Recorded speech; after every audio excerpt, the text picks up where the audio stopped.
étudiants et bienvenue à tous les étudiants qui suivent un module d'électrocinétique. Dans cet exercice, je vais parler du quadripôle.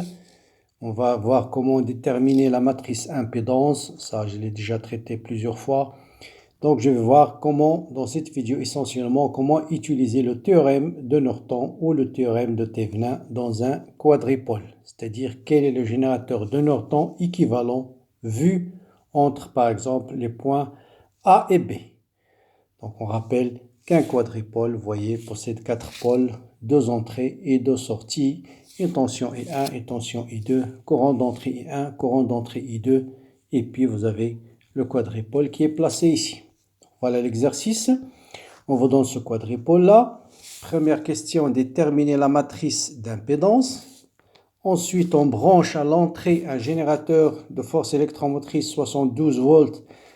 Calculer les paramètres de Norton, IN et RN du circuit vu de l'accès de 2', c'est-à-dire vu entre ces deux points.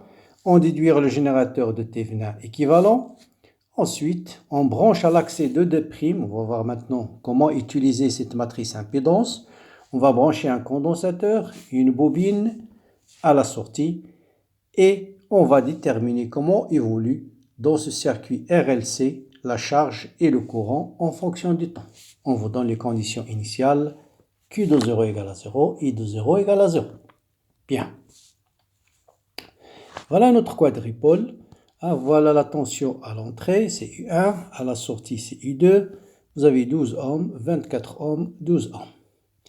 Donc la matrice tension est égale à la matrice impédance fois la matrice des courants. Ça nous dit quoi? Donc on peut déduire que U1 c'est Z11 fois I1 plus Z12 fois I2. Et puis la tension de sortie c'est Z21 fois I1 plus Z22 fois I2.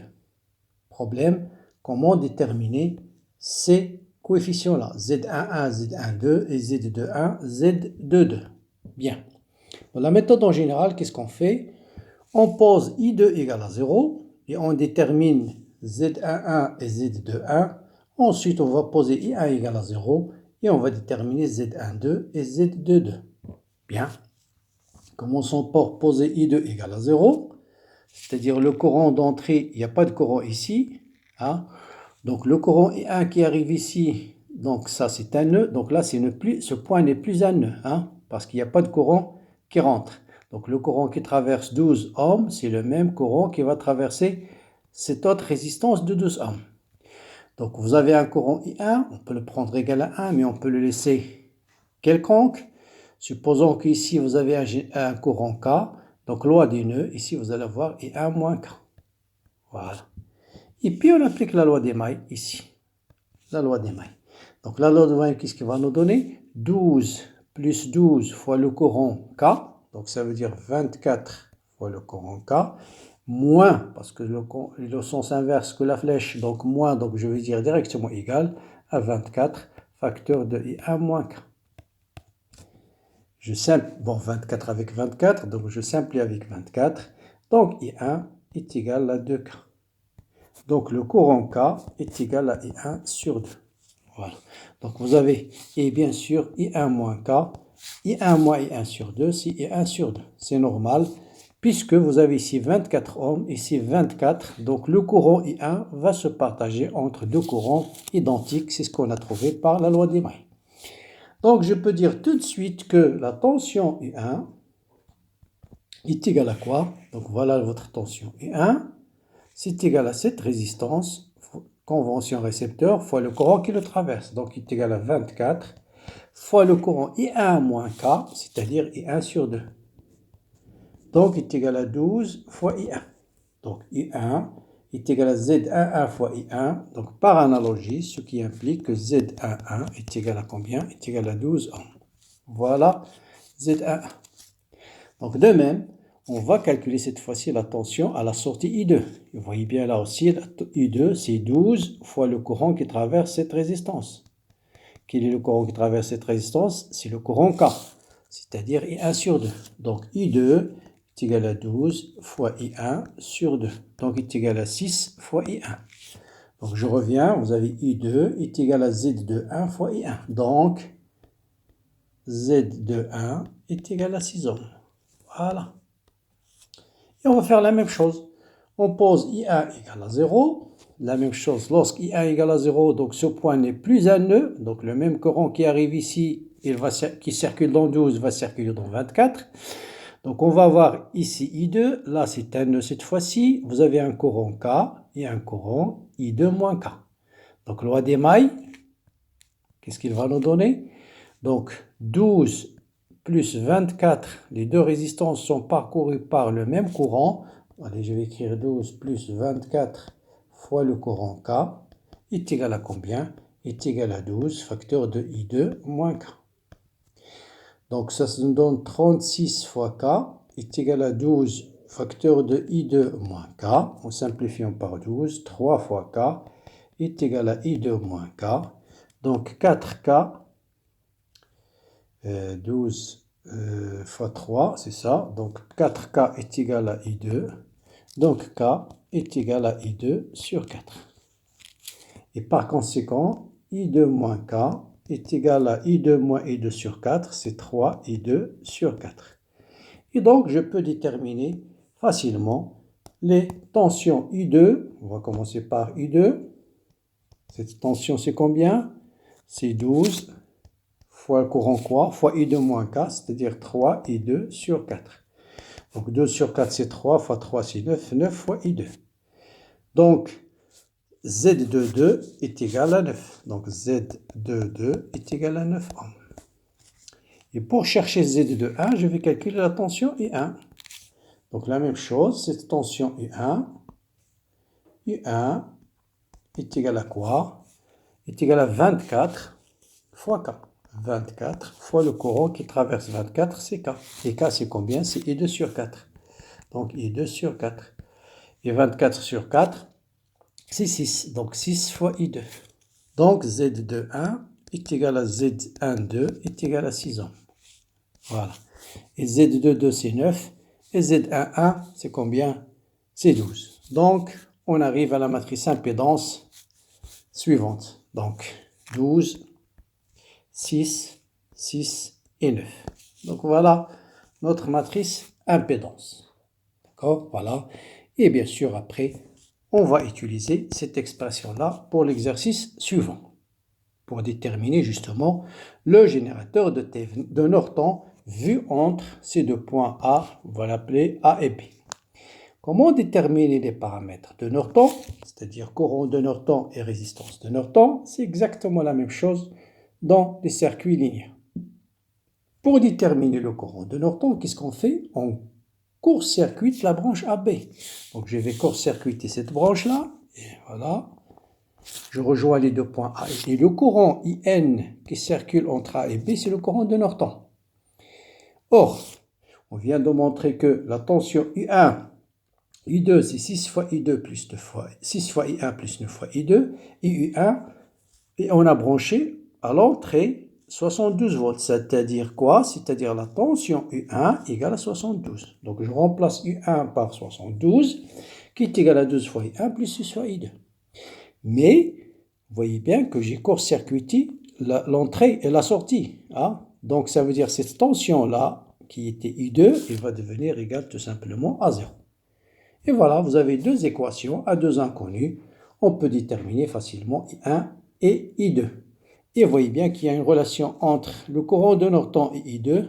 Donc I de IN, c'est tout simplement moins I2. Voilà. Donc ça, c'est un petit calcul. Hein? Donc là, 6I1 plus 9I2 égale à 0, ça veut dire 6I1 est égal à moins 9 fois I2. Autrement dit, 2 fois, on va simplifier par 3, 2 fois I1 est égal à moins 3 fois I2. Donc I1 est égal à moins 3,5 fois I2. Ensuite, il suffit de remplacer dans la deuxième équation, c'est-à-dire 72. Deuxième équation, 72 est égal à moins 12 fois 3,5 fois I2 plus 6 fois I2. Voilà, j'ai un seul inconnu, donc ce qui implique que I2 est égal à moins 6 ampères. Donc, le courant de Norton, c'est moins I2, c'est 6 ampères. Voilà comment on détermine le courant. Donc vous voyez bien qu'on a utilisé la matrice impédance qu'on a utilisée. Il suffit de voir que devient U1 et que devient I2. En court-circuitant la sortie, I2 est égal à 0. Et puis U1, on a mis un générateur de tension, donc je remplace U1 par 72. Bon, pour déterminer la résistance de Norton, c'est toujours le même principe. Qu'est-ce qu'on fait? On élimine tous les générateurs du circuit. Qu'est-ce que ça veut dire éliminer un générateur de tension? C'est le remplacer par quoi? Par un fil. Éliminer un générateur de courant, c'est le remplacer par un circuit ouvert, un interrupteur. Donc si je remplace ce générateur de tension par un fil, je cherche la résistance équivalente entre A et B. Vous voyez bien que cette résistance de 24, maintenant, il est court-circuitée par ce fil. Donc, je reviens, la résistance équivalente entre A et B, ce point A c'est le même que celui-là, ce point c'est le même que celui-là, c'est tout simplement deux résistances en parallèle. Donc, entre A et B, 12, il est en parallèle avec 12. Donc, c'est comme G, 12, 12, A et B. Voilà le schéma équivalent. 12, 12. Et R en parallèle avec R, c'est R sur 2, donc c'est 10 ohms. Donc la résistance, pourquoi? Parce que la résistance de deux résistances équivalentes R Norton, c'est R fois R, 12 fois 12, sur R plus R, c'est 2R. Donc est égal à R sur 2, et R c'est 12, donc 12 sur 2, c'est bien 6 ohms. Très bien. Maintenant, on nous demande de déduire le générateur de Thévenin équivalent. Bien sûr, vous savez que pour passer d'un générateur de Norton à un générateur de Thévenin, la résistance de Norton est égale à la résistance de Thévenin, donc égale à 6 ohms. Et puis le générateur de Thévenin, c'est la résistance de Norton fois le courant de Norton. Donc est égal à 6 fois, combien on a trouvé dans le courant de Norton? 6 fois 6, donc 36 volts. 6 fois 6, donc 36 volts. Voilà notre générateur de Thévenin. Bien. Question suivante. On prend notre générateur, on branche un condensateur, juste un condensateur, il n'y a pas de résistance, parce qu'on a déjà une résistance, un condensateur et une bobine. Et on nous demande de déterminer comment va évoluer le courant en fonction du temps. Bon, on applique la loi des mailles. Vous avez le générateur de Thévenin, ou là, une seule maille, c'est la loi de Pouillet, on peut appliquer juste la loi des mailles, bien sûr. C'est la tension en borne du condensateur, plus la tension en borne de la bobine, plus la résistance de Thévenin fois le courant, est égal à un générateur de Thévenin. Donc, je vais remplacer chaque terme par sa valeur. I de C, c'est Q sur C. I de B, c'est L, D de I sur D de T, et I, c'est D de Q sur D de T, donc D carré de Q sur DT carré, plus, R Thévenin, I, c'est D de Q sur D de T. Et vous voyez bien que je trouve une équation différentielle de deuxième ordre, qui est Q seconde, plus R sur L, R Thévenin sur L fois Q point, plus Q sur donc on a divisé par L sur LC, voilà, est égal à E sur L. Je remplace par les applications numériques, Q seconde, plus 6 fois Q point, plus 10 à la puissance 6 fois Q, est égal à combien? Est égal à 36, parce que L est égal à 1. Voilà l'équation différentielle qu'on va essayer de résoudre. C'est une équation différentielle de deuxième ordre, avec second membre. Avec second membre, la solution, bien sûr, Q, la solution, c'est solution particulière plus solution générale sans second membre, sans second membre. Donc, la solution particulière, donnez-moi une solution particulière de cette équation. Ah, c'est Q égale une constante. Solution particulière,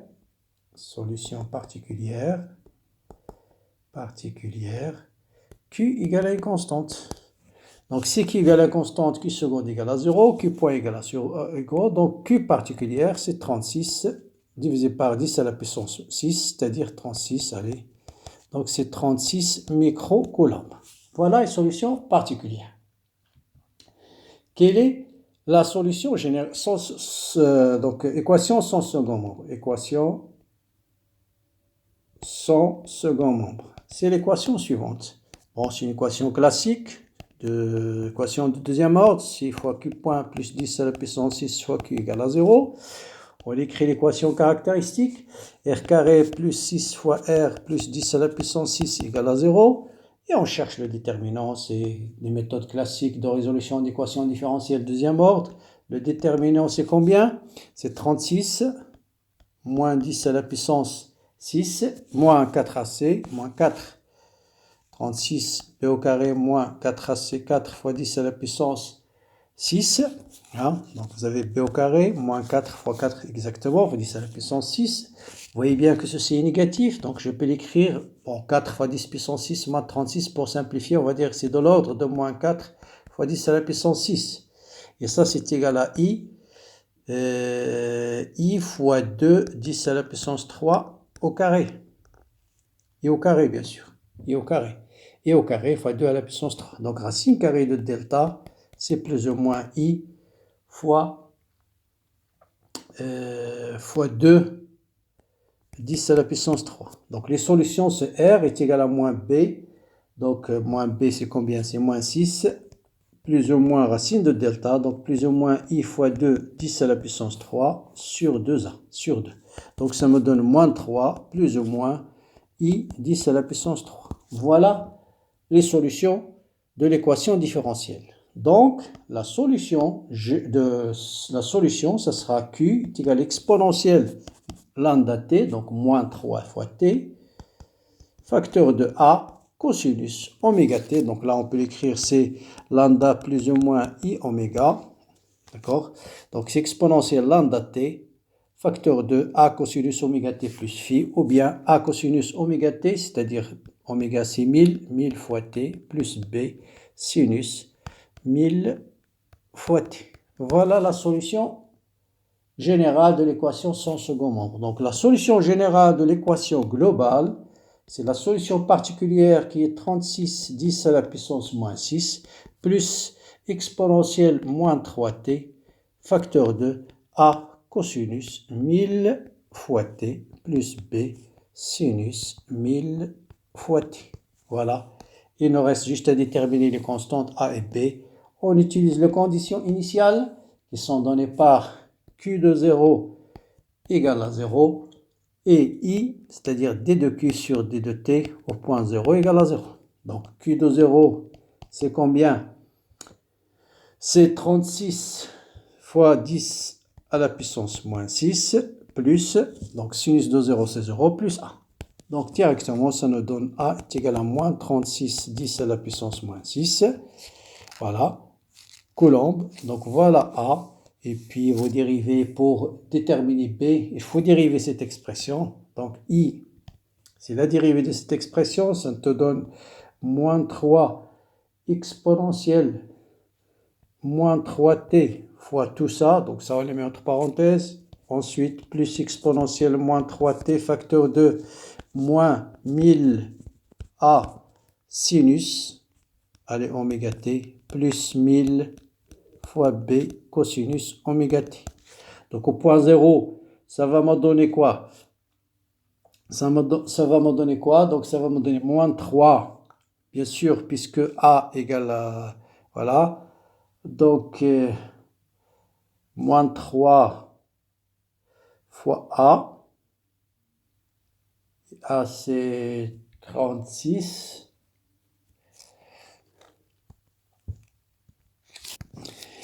Bien, donc là, c'est après, il suffit de sauf erreur. Donc là, c'est d de q sur d de t. Donc on a dit ça, c'est. Donc d de q dérivée, ce terme va disparaître. Donc la dérivée de exponentielle, c'est moins 3 exponentielle moins 3. Donc en 0, ça va vous donner 1. Et ça, en 0, ça va vous donner 1. Donc ça va vous donner moins 3a. Et puis là, au t égale à 0, ce terme va disparaître. Il va rester 1000 fois b, 1000 fois b. Tout simplement 1000 fois b. Voilà, plus 1000 fois b, donc b est égal à 3a sur b. Bon, là, c'est facile à déterminer. Donc voilà pour cet exercice, mais le but essentiel, c'était de bien vous montrer comment travailler avec le courant, comment déterminer le générateur de Norton équivalent vu entre deux points, soit à la sortie d'un quadripôle, soit à l'entrée, une fois qu'on a déterminé la matrice impédance. Voilà pour cette vidéo qui complète les exercices sur les quadripoles. N'hésitez pas bien sûr à commenter la vidéo, la partager avec vos amis. Bon courage, bonne continuation et à bientôt.